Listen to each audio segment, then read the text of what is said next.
Welcome to Moments with Marianne. This is your host, Marianne Pastana, and we're here today with special guest, Dr. Shamini Jain, who's here to share with us her upcoming documentary, The Energy That Heals, and her new album, Kaliyuga Blues.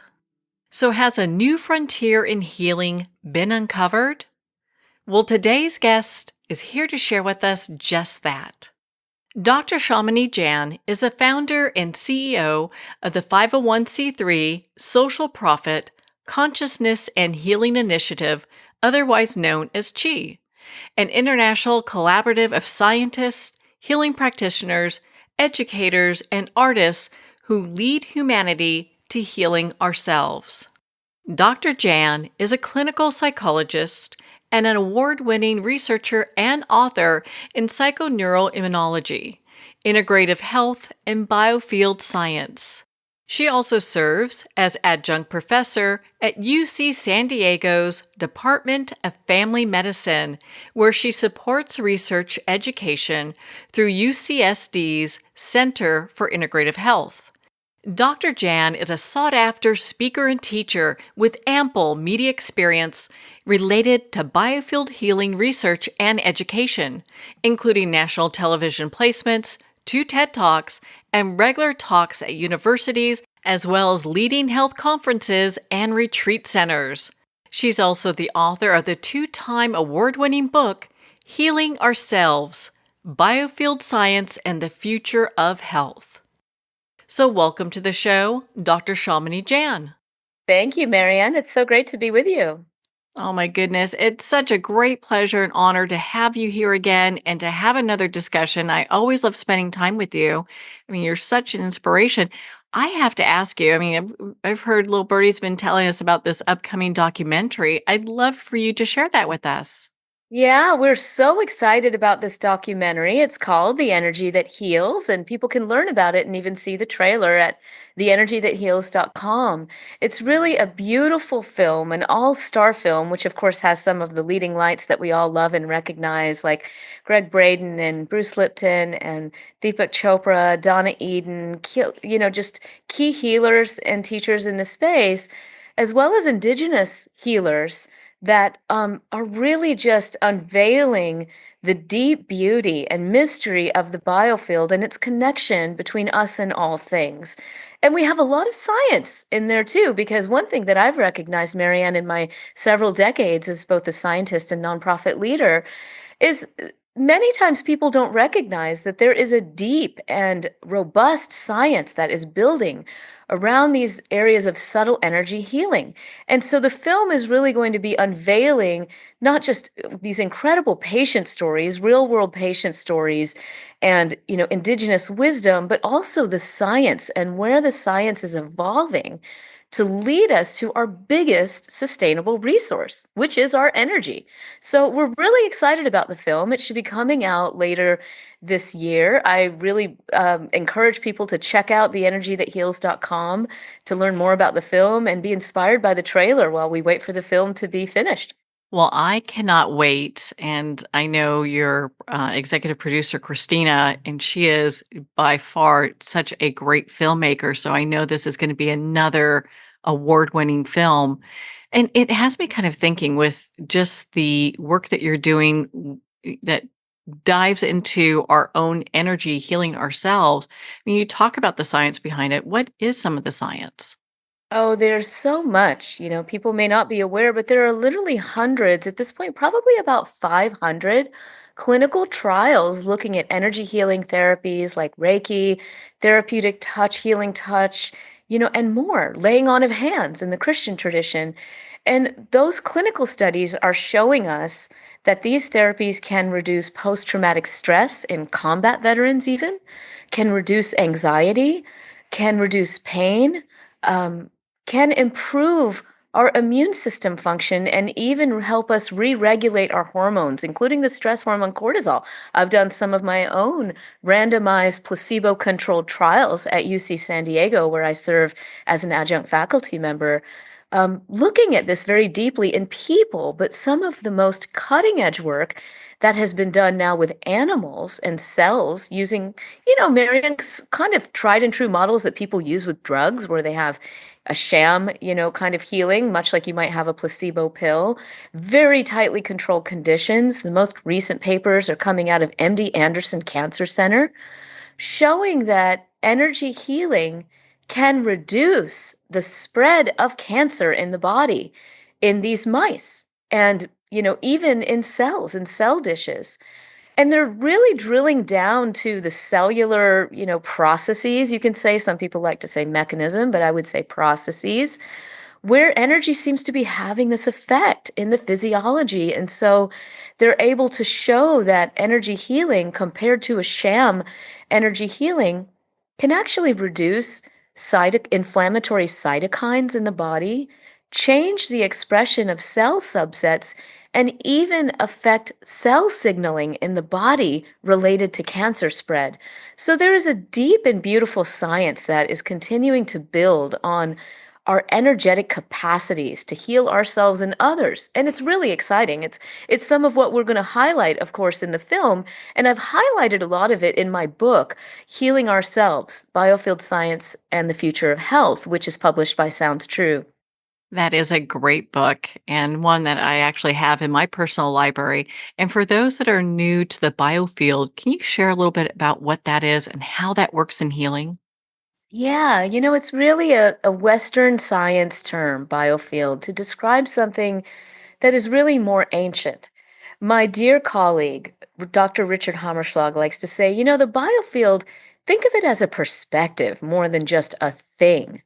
They are fields of energy and information that guide our healing process. And while that might sound really lofty, it's really not, because many of those fields we already measure, and we know that they tell us something about our health. EEGs, for example, electroencephalograms, electrocardiograms, and even magnetoencephalograms, where we measure magnetic potentials off of the body, and they can help us understand our brain health and even our organ health. So that's not really controversial. Biophotons are part of this. As living beings, all living beings emit light. Those are biophotons. And we're learning that we can look at this emission of light off of the body or even in cells. And it gives us really valuable biological information, such as our state of inflammation in the body. But then we look at these subtle aspects that are more difficult to measure, the things that we've called in our ancient traditions prana, chi, ki. There's a name for this subtle energy in every tradition. It's the basis of whole person medicine like Ayurveda, Chinese medicine, Tibetan medicine, and more. And we're learning that we can explore the impact of these biofield therapies, these subtle energy healing therapies, and see profound effects on healing. So, the upshot of all this is that the biofield is literally something that we all tap into, whether consciously or unconsciously. And as my dear friend Roland McCready likes to say, in the end, it's a question of what are you feeding the field and what is the field feeding you? So when we engage in these practices that deepen our awareness of the biofield, and these practices aren't just energy healing, they're also things like breath work, meditation, yoga, tai chi, and qigong. We can begin to tap into this field to feel our subtle energy, its relationship with our emotions, clear stagnations that might be connected with pain or stuck emotions, for example, and begin to heal ourselves down to ourselves. It's all very, very available to us.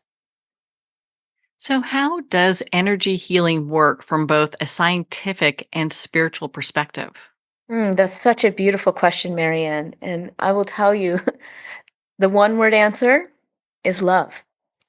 That's really the heart of the healing process. If you talk to any healer and you talk to the people who are receiving healing from a healer, this is the core of the process. It is love that is transmitted through the practitioner to the patient so that they can once again connect with their healing force. Now, That may sound really new agey and airy-fairy, but I'll tell you some of the processes that the healers say they're going through, regardless of whether they're doing pranic healing, Reiki, or something else. They talk about, first of all, getting grounded, really being present. We talk about being grounded. We talk about being grounded in the body so that we can move energy through our system. It's very physical, actually. It's very palpable for many energy healers. But it's also an opening. Getting grounded and centered also means getting out of the way. And the healing practitioners are clear. Some of them don't even like to be called healers. They say, I'm a healing facilitator. I am allowing myself to be a conduit for universal life energy. Some may say channeling the currents of compassion or opening to the love force. To allow this energy to move through me, I may sense disturbances in a person's energy field, and I may have protocols to sort of move that energy in certain ways to clear stagnations. But in the end, what I'm doing is I'm reconnecting this person with their innermost self, their soul force, their soul, their spirit, their sense of their connection with the divine, with God. There are many different ways that it's described. But on the spiritual level, opening to the currents of love allows us to drop the fear, to drop the trauma response, to enhance a sense of safety. And the autonomic nervous system responds to that, right? And that's how we begin to see these effects on the physiological level. Now, there are a lot of pieces that we need to put together on the scientific level to more deeply understand how it all works. But the data is clear. It does work. We are seeing these effects down to our cell signaling and up to our sense of joy, our sense of purpose, a relief from trauma. So there's no question that it works. And as always, the fun of it is really to tie together these spiritual threads of the experience of love, which is, hard to measure, right? With the outcomes that we see with these healing approaches. Well, thank you for taking the time to share that with us. That was so beautiful. And I'm so glad that we were able to dive into that. I mean, you've done so much research and continue to do that for this, for your work and the talks that you do. And for this film, was there any research that you did that surprised you?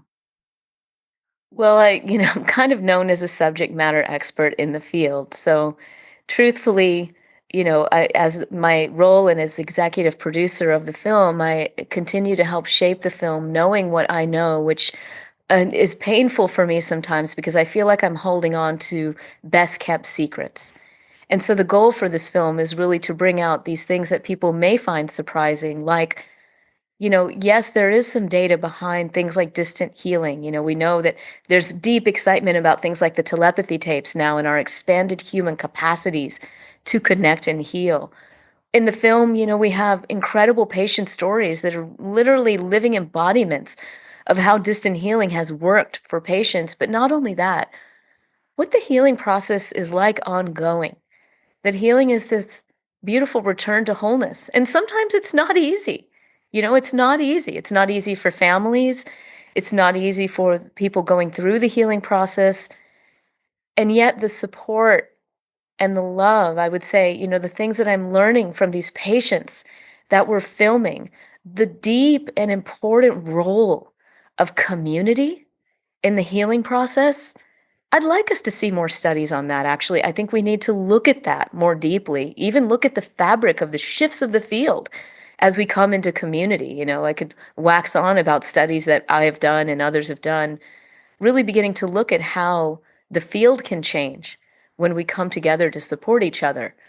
And I would say, continuously inspired by these patients and the wisdom that they share about the healing process. And I think that's going to be really felt in the film. Kind of reminds me of Dr. Emoto with his research into water crystals and how our words and prayers have effect on something that simple, but how, I mean, it really changes the whole structure of water in such a profound way.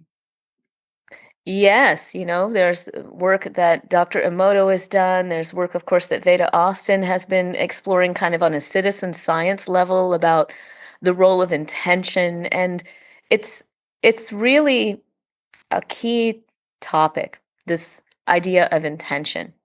Honestly, there's some healers that don't like the word because they relegate it to the mental.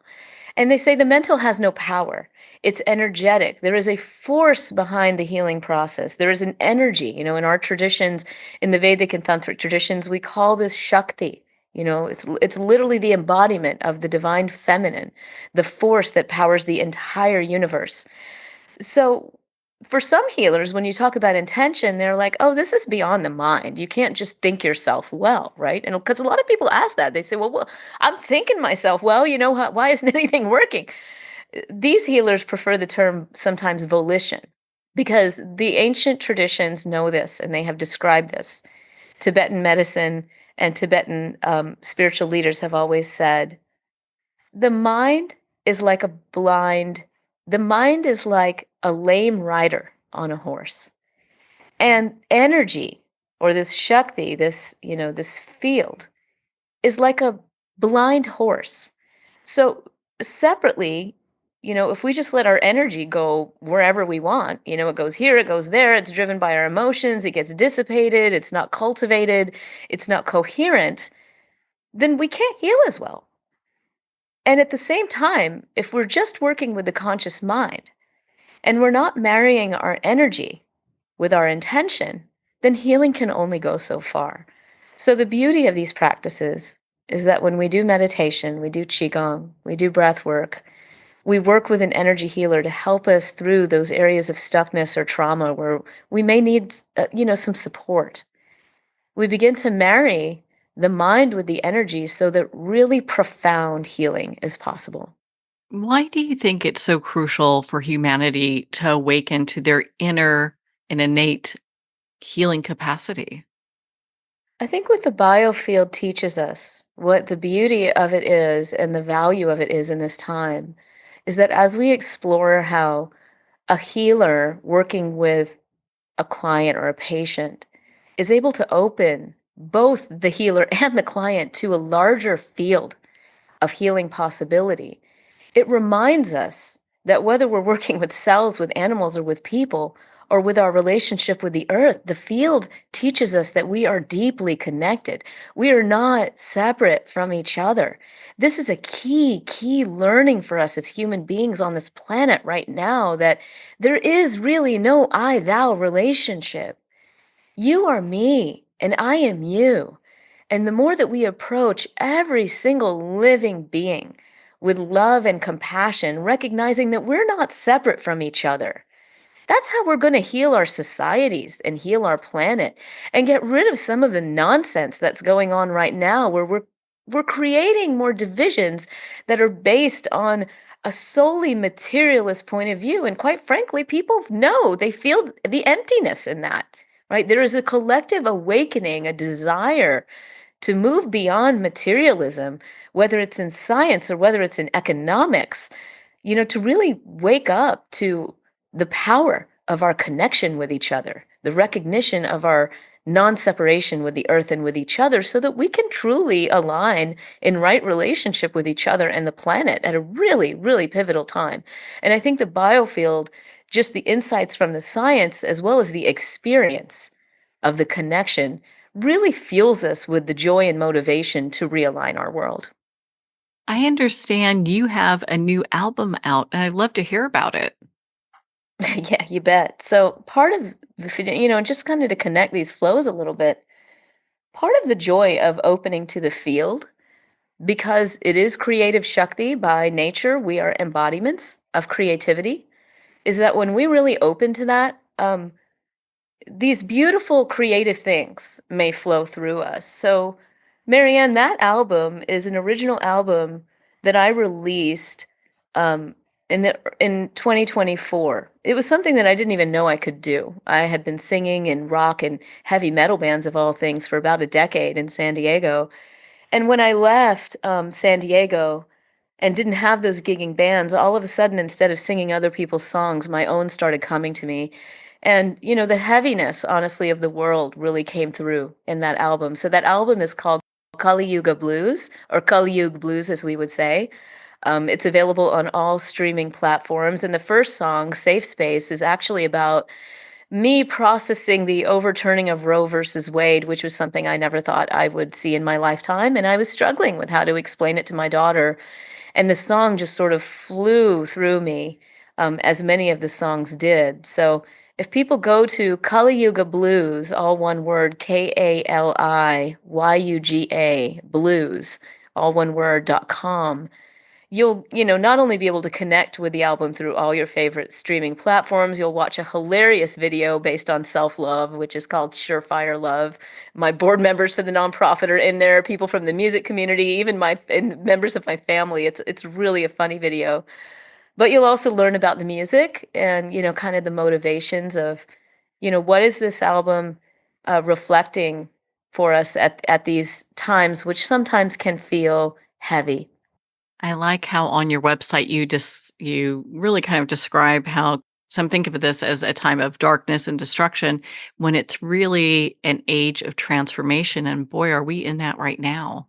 We sure are, and Kalima is known, elementally for her forces of lightning fast abilities to release attachments to the properties of air and fire. And so we feel a lot of air and fire right now. Well, air and fire are great to stimulate transformation.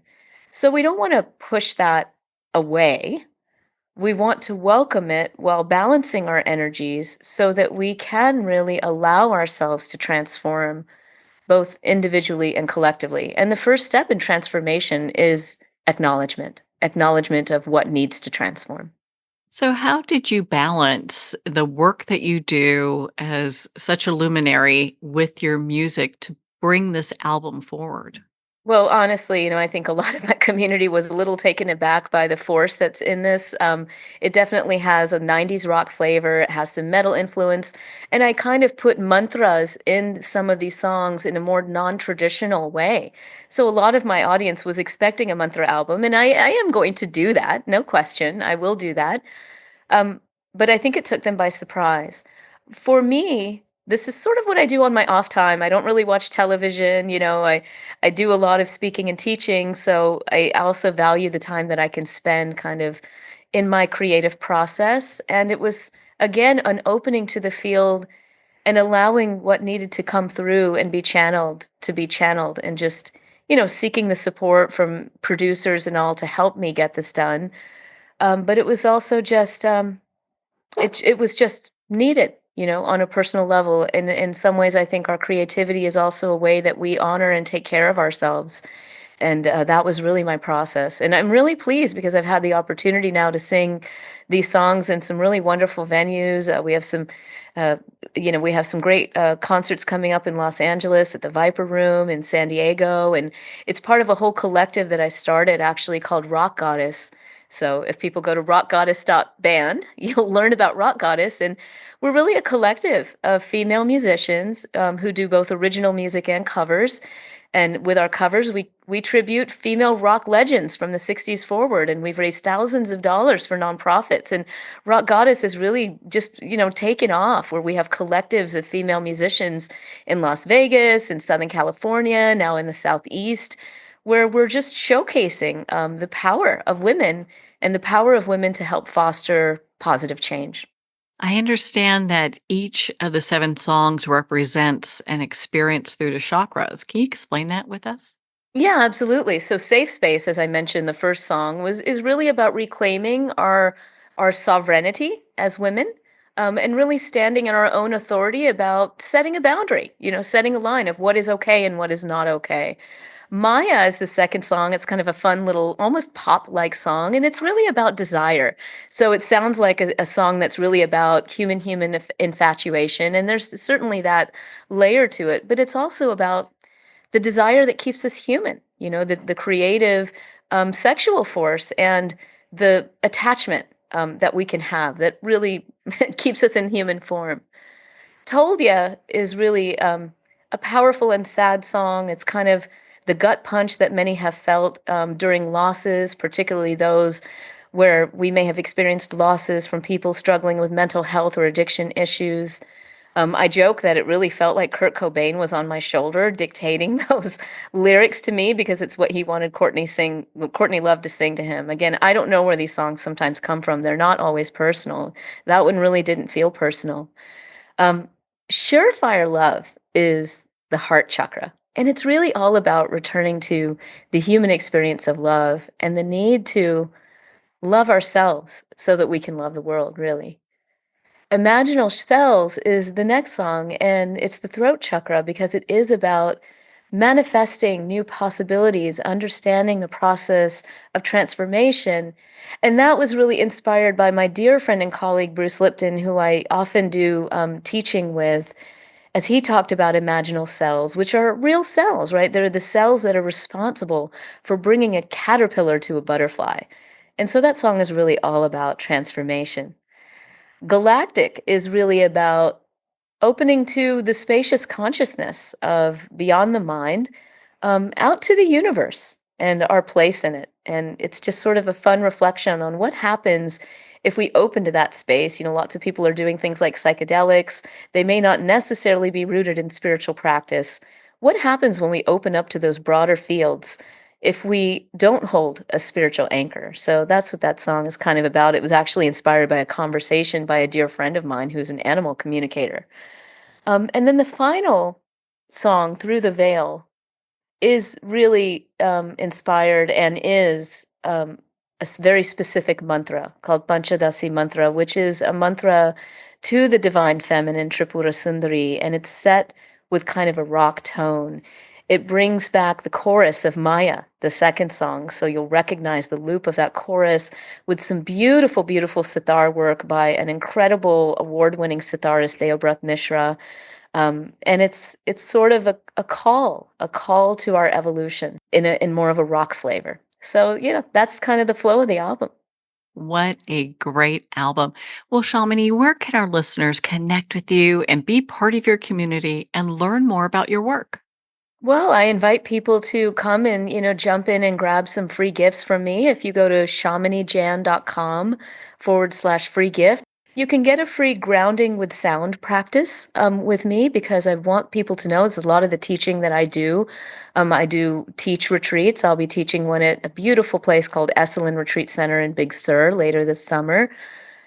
Our voice is one of our biggest, beautiful tools for transformation. It's a way for us to connect with the voice. So this grounding with sound video will help you open to the power of your own voice. And you don't have to be even considering yourself a singer. You have a voice, you have incredible power.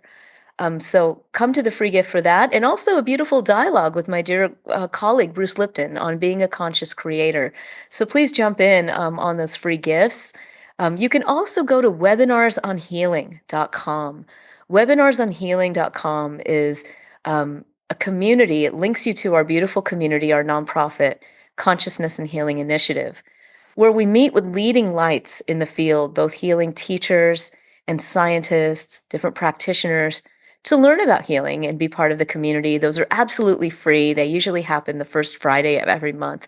So check out webinarsonhealing.com, as well as healingourselvesbook.com and shaminijan.com free gift for your goodies. Well, Shamini, thank you so much for taking the time to be on the show with us here today. Thank you so much, Marianne. It's always a pleasure. Well, thank you, Dr. Shamini Jain. It's been such an honor to spend this time with you and to talk about not just your upcoming documentary, The Energy That Heals, but also your new album. Make sure to visit Shamini's website at shaminijan.com/free gift to get your free gift now. Well, we're at the end of our time today. I'd like to thank everyone for tuning in. You've been listening to Moments with Marianne, where we make every moment count.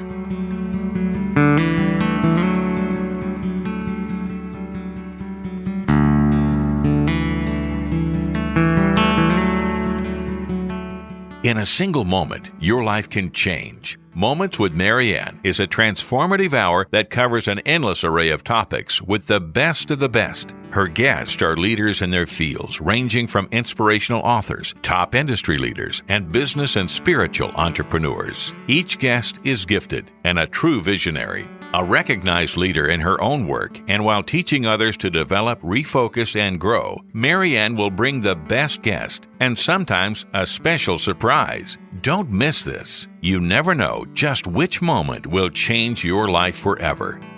Make sure to tune in and visit momentswithmarianne.com for more information.